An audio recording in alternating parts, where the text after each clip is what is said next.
It's very empowering, actually, and it's giving me more confidence every time I learn something new. I know when I go in search of new clients to replace the work that I just retired from, I'm going to have the ability to service them better than I would have before this.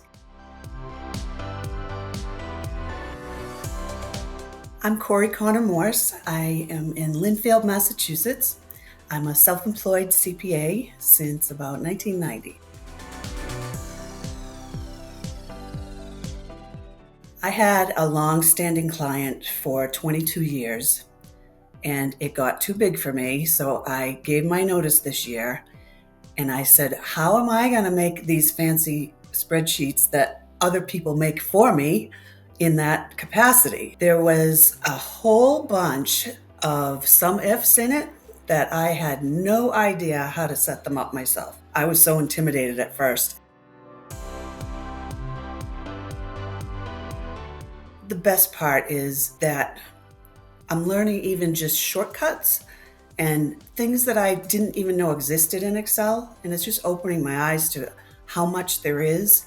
And shortcut keys, I had no idea that they existed or why you would use them. So just to have little tools like that has already made a big difference. They're teaching me how to think this through better. Going F2, F4, F9, like it's a much better thought process now that I have some of these little tools, and so I'm getting there.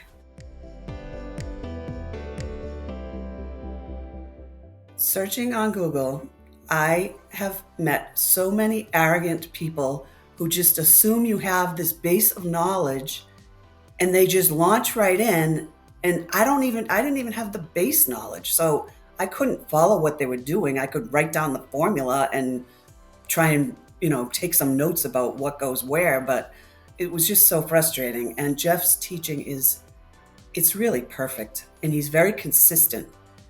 Before we hit enter, now let's review. I mean, it's perfect. You know what's coming because he has a style, and it's great. I would definitely recommend it to all my CPA friends because I'm sure I'm not the only one who is self-taught and didn't know how to hold a mouse until I changed jobs in the 90s. So being self-taught has a lot of disadvantages. So definitely CPAs like me.